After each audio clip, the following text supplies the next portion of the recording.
بسم اللہ الرحمن الرحیم۔ السلام علیکم ورحمۃ اللہ وبرکاتہ۔ ایک بادشاہ تھا، وہ جو بھی بات کرتا تو وزیر کہتا اس میں کوئی بہتری ہوگی۔ ایک دفعہ بادشاہ کی انگلی کٹ گئی۔ وزیر نے کہا اسی میں کوئی بہتری ہوگی۔ اس پر بادشاہ کو بہت غصہ آیا کہ میری انگلی کٹ گئی ہے اور تم کہہ رہے ہو کہ اس میں کوئی بہتری ہوگی۔ بادشاہ نے وزیر کو جیل میں ڈال دیا۔ تو پھر بھی وزیر نے کہا کہ اس میں کوئی بہتری ہوگی۔ بادشاہ کو بڑا غصہ آیا۔ ایک روز بادشاہ شکار کے لیے اپنے علاقے سے دور نکل گیا اور جنگل میں ایسے علاقے میں چلا گیا جہاں پر ایسے لوگ رہتے تھے کہ وہ لوگ سال میں ایک آدمی کی قربانی دیتے تھے۔ انہوں نے بادشاہ کو پکڑ لیا۔ جب اس کو ذبح کرنے لگے تو انہوں نے دیکھا کہ بادشاہ کی انگلی کٹی ہوئی ہے۔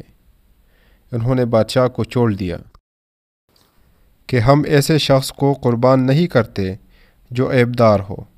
اس وجہ سے انہوں نے بادشاہ کو چھوڑ دیا۔ بادشاہ جب واپس آیا وزیر سے بہت خوش ہوا۔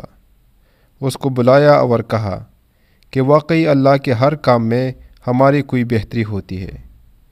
میری انگلی کٹی تھی، میری جان بچ گئی۔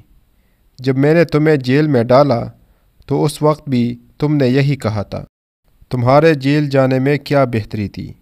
وزیر نے کہا اگر میں جیل میں نہ ہوتا آپ نے مجھے شکار پر ساتھ لے کر جانا تھا اور آپ کی انگلی کٹی تھی، انہوں نے آپ کو چھوڑ دینا تھا اور آپ کی جگہ انہوں نے مجھے ذبح کر دینا تھا۔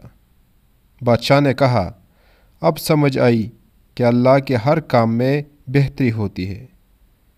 اے انسان، تقدیر کے لکھے پر شکوہ نہ کیا کرو، تو اتنا عقل مند نہیں جو رب کے ارادے کو سمجھ سکے۔